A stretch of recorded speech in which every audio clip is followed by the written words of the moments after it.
Niccolò Machiavelli and the cold reality of power. What if you couldn't afford to be good? You've been told to be kind, to follow the rules, to lead with your heart. But what if that kindness made you weak? What if the rules were written to keep you small? What if your heart was a liability?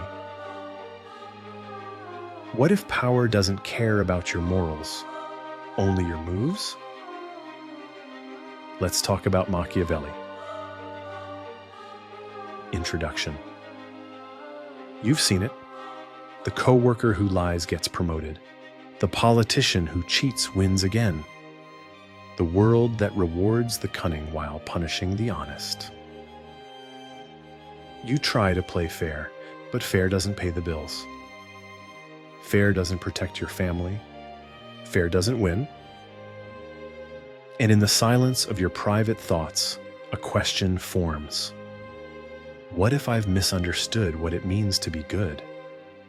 What if they were right?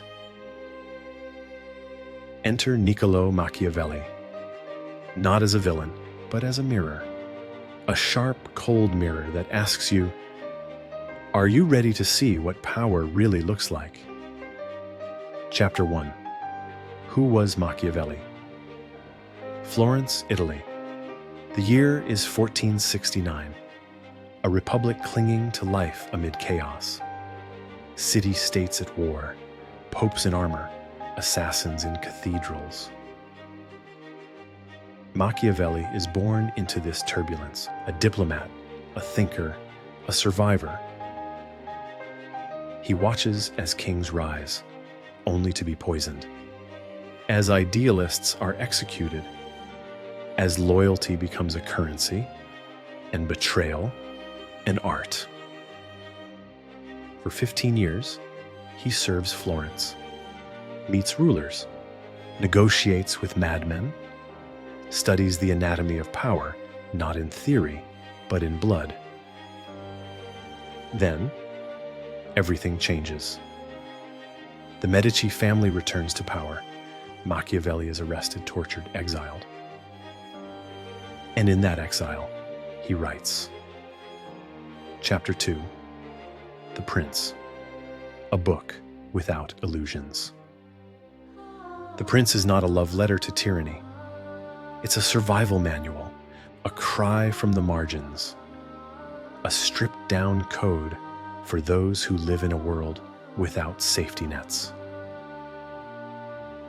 In it, Machiavelli says this: do not confuse virtue with survival. Do not confuse kindness with strength. If you want to lead, learn how power actually works.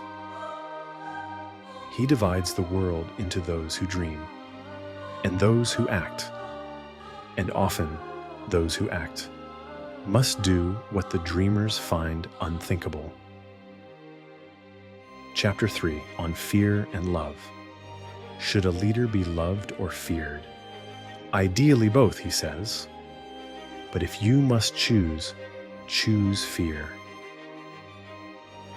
Because love is fickle. It fades when times are hard, but fear is reliable. Fear survives recessions. Fear remains loyal. Not cruelty for its own sake, but calculated fear.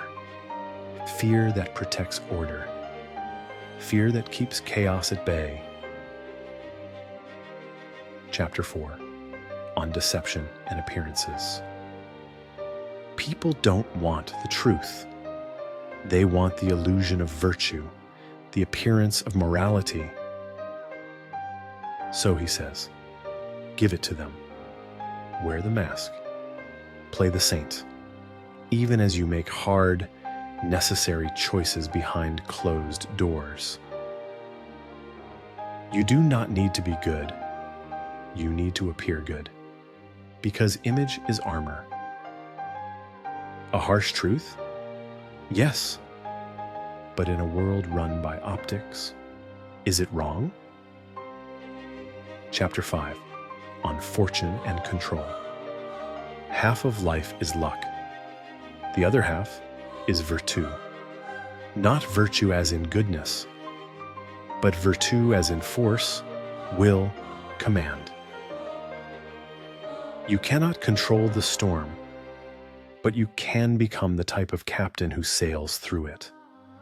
Power doesn't come to those who wait. It comes to those who prepare for chaos. To rule, you must master timing. Strike before others see the opportunity. Adapt, adjust, move.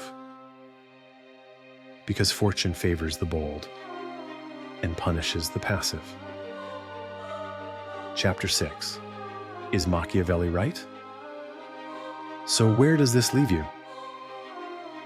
You with your values, your compassion, your hope for a better world? Does Machiavelli ask you to abandon all that? He asks you to stop expecting the world to reward it. He asks you to stop being naive, to grow up, to realize that goodness without strength is a prey animal. In his world, and perhaps ours, there is no justice without force, no safety without strategy, no freedom without the will to fight for it. He does not glorify cruelty. He demystifies power. And maybe, in an age of corporate lies, broken promises, and digital illusions, that kind of brutal honesty is its own kind of virtue. Questions for the listener. Are you waiting for the world to be fair before you act? Are you more concerned with being liked than being respected? Would you rather be morally pure or actually effective? Do you serve your values, or do your values serve you? What if the truth is this? Being good is not the opposite of being ruthless. It's being willing to do what is necessary to protect what matters. So, what matters to you? Takeaway. Power isn't evil. It's a tool. Like fire, it can burn or it can build. You don't need to be a tyrant. But stop pretending that goodness is enough. The world won't hand you your worth. You must take it with clarity, strategy, and open eyes. Machiavelli didn't praise the darkness. He wrote to survive it. If this moved you, stay sharp, stay awake. Subscribe, not to this channel, but to yourself, to the part of you that's done waiting.